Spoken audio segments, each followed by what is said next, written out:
चलिए बेटा, तो क्या कहा सर, सोल्व करिए इसको।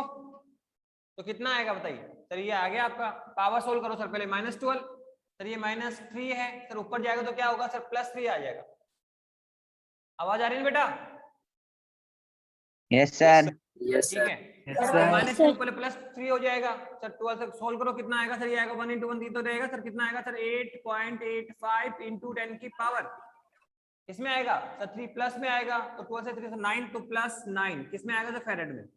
तो ये आ गया सर 8.85 × 10 की पावर -9 फेरेड। अब -9 को आप नैनो भी ले सकते हैं, तो आप लिख सकते हैं कि सर ये कितना आएगा सर, 8.85 नैनो फेरेड। क्या आएगा सर, ये जानते हो नैनो फेरेड क्या है सर, धारिता का ही मात्रक है सर, मिली, माइक्रो, नैनो और पीको।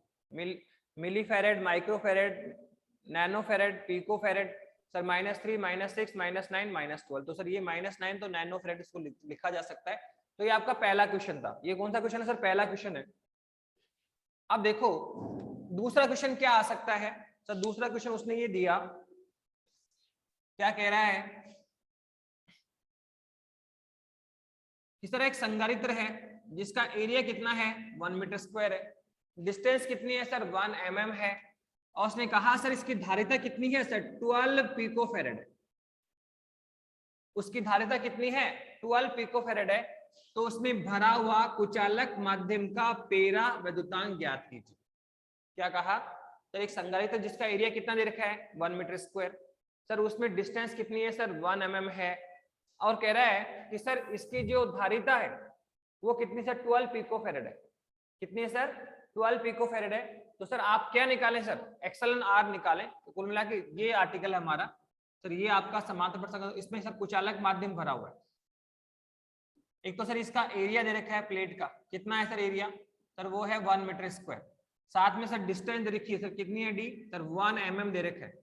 ओके, और सर एक्सएलएन आर तो हमें निकालना है, एक्सएलएन आर तो हमें निकालना है कि इसमें जो हमने कुचालक माध्यम भर रखा है सर, उसका पेरा वैद्युतांक कितना होगा।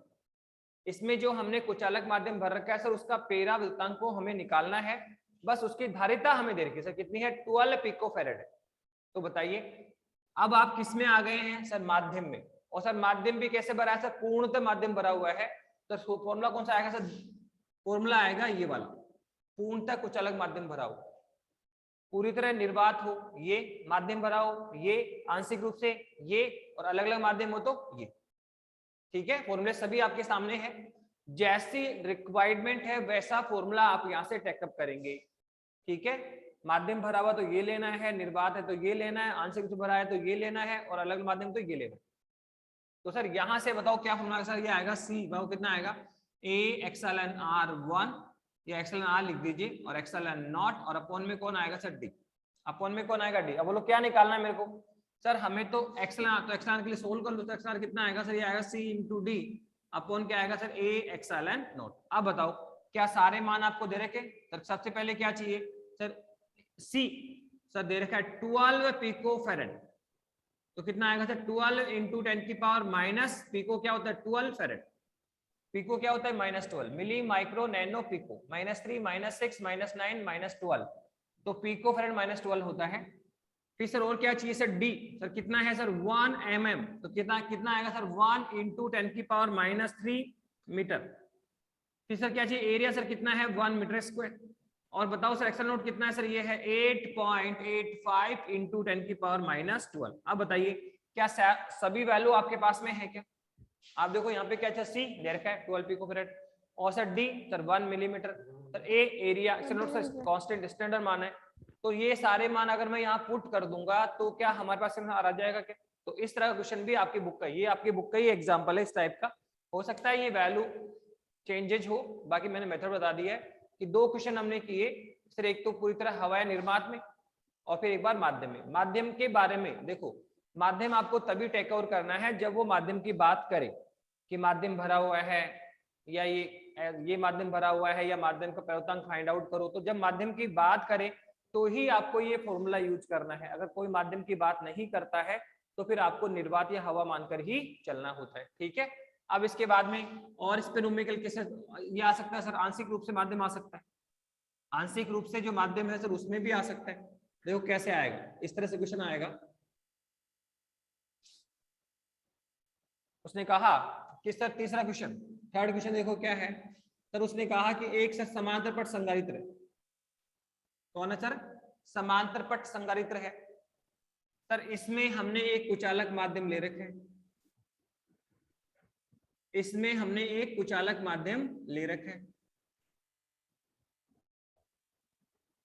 तो इस कुचालक माध्यम की बात करो, इस कुचालक माध्यम की अगर हम बात करें तो क्या होगा बताओ?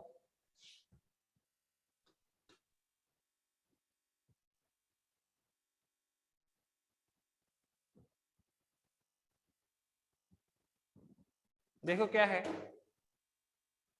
सर। उसने कहा कि सर यहां जो D है सर वो कितनी है 1 mm है, और ये कुचालक माध्यम है सर उसकी मोटाई उसने दे रखी है कुछ नहीं सर, यहां इसने D दे रखा है और कह रहा है कि कुचालक माध्यम की मोटाई कितनी है D/2 है। कुचालक माध्यम की मोटाई कितनी है D/2 है। तो बताओ धारिता कितनी होगी, बताइए धारिता का मान कितना होगा? उसने कहा सर एक समांतर संधारित्र है जिसमें उस माध्यम की मोटाई कितनी है सर D/2 है, और कह रहा है कि सर प्लेटों के बीच की दूरी कितनी है D है, अर्थात माध्यम कितना भरा हुआ है। उसने कहा सर जितनी डिस्टेंस है ना प्लेटों के बीच से, तो कितनी है D है, तो सर उससे आधी मोटाई का कुचालक माध्यम भरा हुआ, अर्थात कुचालक माध्यम मोटाई कितनी है सर D/2 है।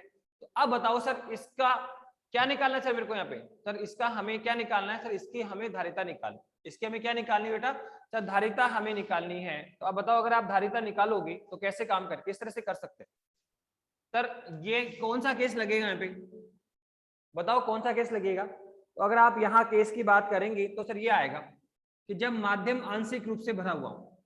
देखो नोमिकल यहां से भी हो सकता है, नोमिकल यहां से भी हो सकता है, नोमिकल यहां से भी हो सकता है और यहां से भी हो सकता है।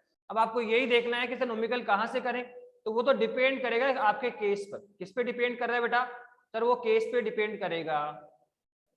किस पे डिपेंड करेगा सर? वो केस पे डिपेंड करेगा कि हम कौन सा केस ले रहे हैं, हम कौन सा केस ले रहे हैं। तो यहाँ कौन सा केस है? यहाँ पे 30 नंबर केस आएगा, तो यहाँ आएगा सर C बराबर कितना आएगा sir? A epsilon not upon में कौन है सर? ये है D minus T plus T upon epsilon R, यही है ना? तो देखो आंसर भी निकल गया सर। कैसे सर? देखो एक तो उसने कहा कि जो T है ना माध्यम सर वो क्या है D/2, कुछ नहीं बेटा सेम तो आंसर इसमें आ जाएगा। केवल एक छोटा सा काम करना है कि सर उसने कहा सर जो माध्यम की मोटाई है, या जो कुचालक माध्यम आपने ले रखा है सर उसकी मोटाई कितनी आ रही है? उसने कहा सर उसकी मोटाई आ रही है सर जितनी डिस्टेंस है उसकी आधी। तो डिस्टेंस कितनी है D, तो मोटाई कितनी आएगी सर D/2, मोटाई कितनी आएगी D/2 आएगा।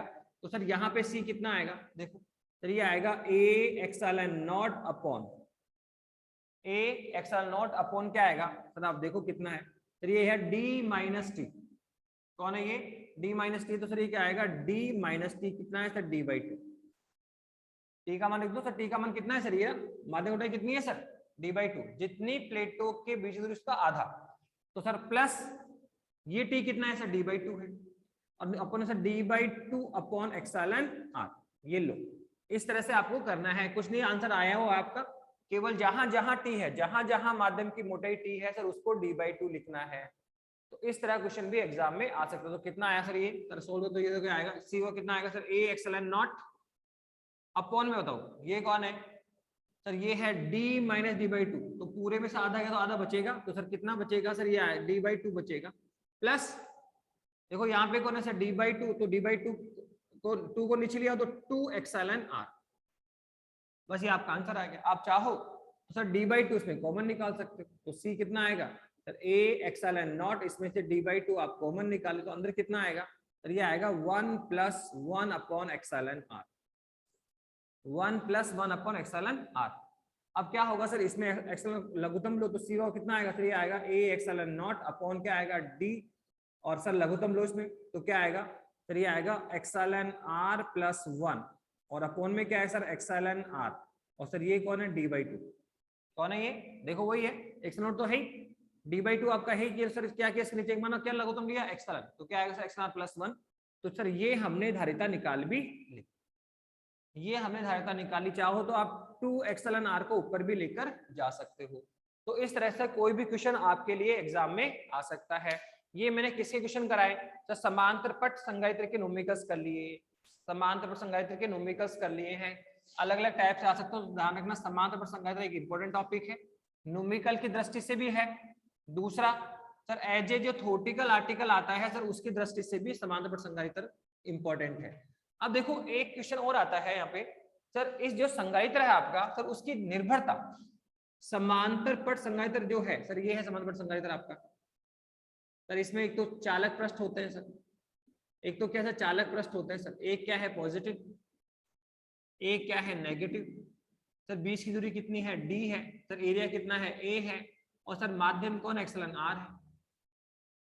तो बताओ सर इसकी जो धारिता है सर, उसकी निर्भरता बताओ। तो सी बराबर क्या है सर, ए एक्सलन नॉट एक्सलन आर अपॉन में कौन है, डी है। तो सर इसकी धारिता की निर्भरता बताइए सर आप, इसकी धारिता की निर्भरता बताओ। तो देखो अगर धारिता की निर्भरता की हम बात करें तो आप देखो क्या हो रहा है सर, हम कह सकते हैं सबसे पहले कि ऊपर वाले के क्या होता है, समानुपाती होता है। तो दिख रहा है सर सी समानुपाती ऑफ ए, दूसरा सी समानुपात एक्सलन आर, दो संबंध आए सर। ये संबंध हमने बताया कि सर समांतर पट संगायित्र एरिया चालक पृष्ठ के क्षेत्रफल के समानुपाती, अर्थात यहाँ जो चालक पट्टी कर ली उसका क्षेत्रफल कम लोगे, धारिता कम, ज्यादा लोगे ज्यादा। एक्सलन आर क्या है सर, यहाँ जो हम कुचालक माध्यम भर रहे हैं, यहाँ जो हम कुचालक माध्यम भर रहे हैं उसका पेरावृत्तांक अगर ज्यादा है तो धारिता भी क्या होगी, ज्यादा, उसका पेरावृत्तांक कम है तो धारिता भी क्या होगी, कम। तो सबसे पहले देख लिया सर, धारिता एक तो एरिया पे डिपेंड कर रही है और सर एक माध्यम का पेरावृत्तांक पे। कैसे सर, एरिया ज्यादा धारिता भी ज्यादा, एरिया कम धारिता भी कम। एक्सलन आर सर माध्यम का पेरा विद्युतांक, अगर ये ज्यादा है तो धारिता भी ज्यादा होगी और ये कम तो धारिता भी क्या होगी, कम होगी। दूसरा लास्ट में सी समानुपाती 1/d, धारिता का मान चालक पट्टिकाओं के मध्य की दूरी पर भी निर्भर करता है।